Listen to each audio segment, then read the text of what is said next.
الجمع نام، ما تخافش، ده مش رقاد. في الايام دي ناس كتير بتكلمني يا باشمهندس، الحجم الجمح كله نام على الارض.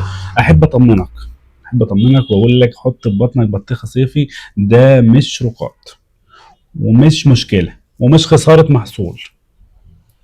تعال هقول لك قبل ما تزود سماد، تشتغل هتعتمد على سماد وتزود سماد، او تقلل ري او تزود ري او تعمل حاجه غلط. تعالى هقول لك على الخلاصه وتعمل ايه وايه الصح بالظبط، لكن نصلي على النبي ونرجع تاني صلى الله عليه وسلم.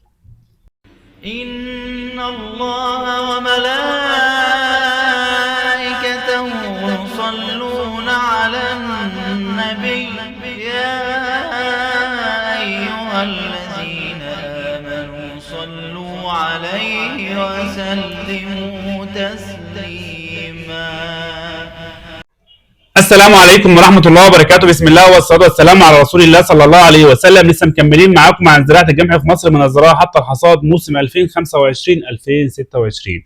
احنا بصدد مش مشكلة، ظاهرة طبيعية جدا جدا، ألا وهي رقاد القمح أو افتراش القمح أو نوم الجمح في مرحلة التفريع. قبل ما نتكلم في كل التفاصيل دي، ايه الاصناف اللي بيحصل معاها كده؟ عندك ساحه 95، مصر 4، سدس 14، جيزه 171. الاصناف دي اللي بيحصل معاها الظاهره دي.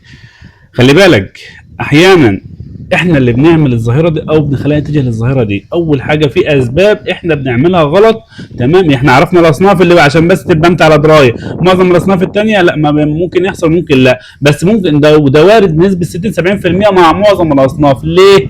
عشان معظم الاصناف عندنا غزيره التفريع، تمام؟ طيب في اسباب بتؤدي للمشكله دي او الظاهره دي. زياده معدل التجاوب. يا جماعه احنا قلنا ما نزودش معدل التجاوي عشان عندنا الاصناف المصريه غزيره التفريع. يعني غزيره التفريع يعني بتفرع، وكل ما الجمح ما شاء الله عطيته احتياجاته بيزيد معاك تفريع، ولو رشيت رشه مغذي بيظبط معاك التفريع. فكل ما زاد التفريع بيميل، ده طبيعي، تمام؟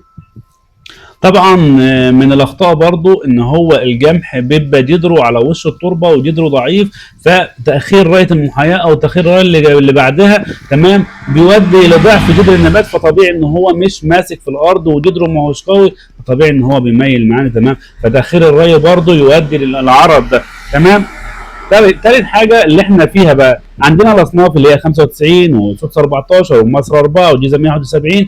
معظم الاصناف دي تفريعها قاعدي، بتميل الى الافتراش. يعني الاصناف دي يا باشمهندس بتفرع، كل ما زاد تفريعها شغاله معاك لحد عمر قد ايه؟ لحد عمر 50-60 يوم. عايز اقول لك على حاجه، الجمح ليه كل فتره معينه ليه عمر. عندك الانبات ليه عمر، عندك طور البادره ليه عمر، عندك طول التفريع له عمر، عندك طول الاستطاله. يعني بعد ال 60 يوم خش معاك استطاله. فهعمل لكم فيديو برضو ان شاء الله خلال الايام الجايه دي عن مراحل عمر النبات عشان تعرف احتياجات النبات ايه، عشان ما تقلقش، عشان تطمن، تمام؟ فانت عندك الاصناف دي بتفرع بالعرض، تمام، لحد 50-60 يوم ما بتعملش سقان. زي ما بيقولوا كده ايه، ما فيهوش عظم، كلها غضاريف، كلها ورق، كلها ايه، كلها تفريعات، ما فيهوش اصلا حاجه تبقى تديك ان هو يعمل ساق ويوقف وكلام من ده. فده عرض طبيعي ان هو تميل للافتراش وان ده ميله فوق بعضها، تمام؟ ليه؟ عشان الاصناف دي كويسه جدا. طيب نعمل ايه بقى علشان نتفادى مشكله زي دي؟ او انا ما احسش. في ناس بيقول لك ايه، يعني في ناس تروح عند الارض يقول لك انا عندي الجمح كله مرجد، انا هحش اخف منه. يا عم انت بتعمل ايه؟ ده غلط. يا عم حشه للبهايم واحرطه وازرع مكانه مثلا شعير. يا عم ليه يا عم؟ جمحك حلو والله ما فيهوش حاجه. لا ده انا هفرمه. لا ده الجمح كله رجد، ده باظ مني. عايز اقول لك على حاجه، الرقاد في الجمح بعد طرد السنابل تخاف منه، في بدايه طرد تخاف منه. ما تخافش من رقاد قبل الاستطاله. في مرحله التفريع دي ما تقلقش، لو الجمح كله راجل زي ما بيقولوا كده حصيره ولا يشغلني، تمام؟ المهم الفتره دي المفروض تعمل ايه؟ ري متوازن، يعني لا تعطش ولا تشبع، تمام؟ تسميد متوازي. في ناس بتتجه بقى انها الجمح ضعيف، انا نسمد يوريا، هدي يوريا هدي يوريا هدي يوريا عشان الجمح يوقف. يا عم الحاج كتر اليوريا بيخلي الغله غضه ومش بيأثر معاك في الفتره دي، بيأثر بعدين لما الجمح يطرد. هتلاقي عندك الجمح غض وضعيف، اقل شويه هواء هيخليه يرجع منك وتخسر كل حاجه لما يطرد السنابل. فما تكترش ازوت. الفدان بياخد من 3 شكاير ل 4 شكاير يوريا، تمام، نحطهم على دفعات. تمام، يبقى تسميد متوازن، ري متوازن. تمام، الافضل ويفضل تسميد عنصر البوتاسيوم اللي هو في صوره نترات كالسيوم، تسميد الكالسيوم. تمام، انا اسف. تمام، تسميد الكالسيوم من التسميده المهمه جدا. لو انت خايف وجلجان، الكالسيوم مهم. الكالسيوم تسميده ممتاز جدا جدا جدا في الفتره دي.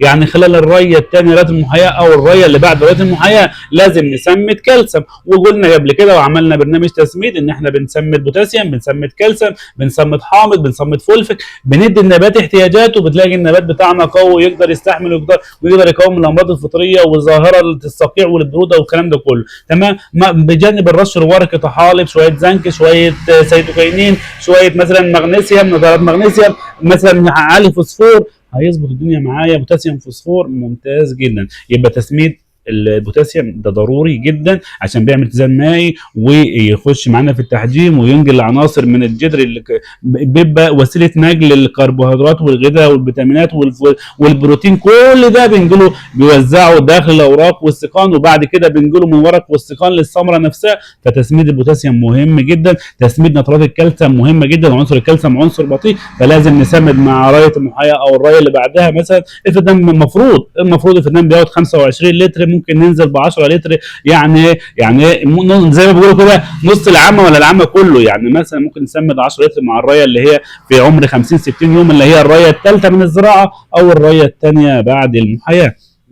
تمام، يبقى الاهتمام بعنصر الكالسيوم. خلي بالك انت لو ما سميتش او ما رشتش في الفتره دي، بيقول لك الجمح هيوقف، وواحد يقول لك ايه لازم ترش كالسيوم مره واثنين وثلاثه عشان الجمح يوقف، اسمنت النبات. هو الكالسيوم ايوه اسمنت النبات وحلو قوي. تمام، بس انا لو عايز ازود هنتجه معايا مثلا نشتغل بقى. تمام يا شباب، فانا في الحالات ديت انا اول حاجه ما اجلكش واطمن خالص ان هو كده كده الجمح في المرحله دي عادي جدا وما يزعلنيش في حاجه. اهم حاجه ري متوازن، تسميد متوازن، رشه مغذي كويسه عشان ترفع الاجهاد اللي هو الصقيع والبروده والكلام ده كله. طب لو عايز ازود بقى يا باشمهندس ودي حاجه حلوه كده في الفتره دي، رش. احنا كده كده قلنا هنسمي الكالسيوم مهم جدا في الاعمار دي والاعمار اللي بعد كده. الجمح يزعلني امتى وازعل من رقاده امتى؟ في بدايه طرد السنابل او ما بعد طرد السنابل. تمام، ازعل قوي وان هو يضرني في محصولي. في الفتره دي ما ازعلش خالص ولا يشغلني رشيت او ما رشيتش، عادي جدا. بس انا بجود احافظ على خضار نباتي محصولي، عشان الجمح لما بيرقد كده بيحصل مثلا في جمح تحت ما بيوصلش لاشعه الشمس، فانا بحاول ازج معاه رشه مغذي كويسه، مثلا طحالب بحريه مع مثلا بوتاسيوم فوسفور مع شويه نترات مغنيسيوم عشان يدي معاه لونه بدايه تدور الكلوروفيل، مع حاجه سيتوكاينين مثلا مع شويه زنك مخلبي يعمل معانا استطاله وتفريع والكلام ده كله. تمام، طب انا عايز ارش مثلا حاجه فيها كالسيوم بورم، ايوه ممكن نرش حاجه فيها كالسيوم بورم الفتره دي، مش الزامي عشان بس الناس ما تاخدش كلامنا يقول لك لازم نرش كالسيوم بورم الجمح رجل لازم لا، مش الزامي، بس تجويد مننا بنجود. والكالسيوم والله ما هيضرك يا عم، ده هيفيدك ويبقى العنصر موجود معاك. حلوه رشه حلوه، وبرده بتخش معاك في صلابه النبات يعني بقول لك هو اسمنت النبات الكالسيوم. فاحنا لما نرش مركب كالسيوم هيكون داخله بورون. تمام، معانا مركب داخله زنك ومغنيسيوم، يبقى الزنك معانا استطاله يدينا يعني يوقف النبات على حيله. تمام، والمغنيسيوم بناء ضوء الكلوروفيل، والبورون بيخلي النبات يستفيد من كل العناصر الموجوده في النبات، وبرده بيديني صلابه وقوه داخل عود النبات وساق النبات. هنرش ايه؟ هنرش نيو جولدن كال بمعدل نص كيلو للفدان، ده فيه اسيتات كالسيوم 15%. تمام، وفيه زنك وفيه مغنيسيوم وفيه بورون 2%. تمام، هنرش الرشه ديت معدل نص كيلو للفدان، ممتاز جدا جدا جدا. تمام، في الفترة دي هنرش عادي. على فكرة لو رشيت برضو سيليكات بوتاسيوم في الفترة دي حلوة قوي قوي قوي. تمام، ليه؟ يظبط الدنيا معانا برضو. رافع اجهاد، وعنصر السيليكون بيحمي النبات من الامراض الفطريه، وبيديله صلابه، بيديله صلابه الانسجه، حاجه محترمه جدا. تمام. فالفتره ديت ما تقلقش من رقاد القمح ده مش رقاد اصلا، ده ظاهره طبيعيه نتيجه اخطاء او نتيجه زياده تجاوي، او هو طبيعه صنف ان هو غزير التفريع، فغزير التفريع بيميل للافتراش. ده طبيعي جدا جدا جدا. تقلق امتى؟ زي ما قلت لك في بدايه طرد، لو الجمح رجد منك تقلق، ولازم تكون حريص في الفترات اللي جايه. خلاص انت عديت نص عمر الجمح او تلتين، مثلا 60 يوم، فاضل 100 يوم في عمر الجمح. الري يكون بحرص، الري يكون اخر النهار. تمام. هقول لك شويه توصيات ان شاء الله الفتره الجايه عن الحاجات ديت عشان ما نطولش عليكم الفيديو وايه والناس ما تملش مننا. فاحنا هنعمل فيديو واثنين وثلاثه عن الحاجات الجايه دي ان شاء الله بفضل الله. تمام. يبقى هنشتغل، ما نجلكش. ايوه ما نجلكش. تمام. هنروي عادي جدا جدا. الجمح راجل هندسه وهيغرق يا عم، ما تجلكش والله. احنا هنروي من هنا ونصرف الميه من هنا ونحط سمادنا عادي ونروي عادي، وممكن نسمد كلسم عادي علشان ما يرجعش مننا لما يبدا يطرد السنابل. تمام. فربنا يسر الحال ان شاء الله. وده كان موضوع الفيديو بتاع النهارده. لو الفيديو عجبك اعمل مشاركه، اعمل لايك، دعوه حلوه. ولو عندك اي استفسار او اي مشكله اكتب لنا في التعليقات اسفل الفيديو. اشوفكم ان شاء الله على خير في فيديو قادم، والسلام عليكم ورحمه الله وبركاته.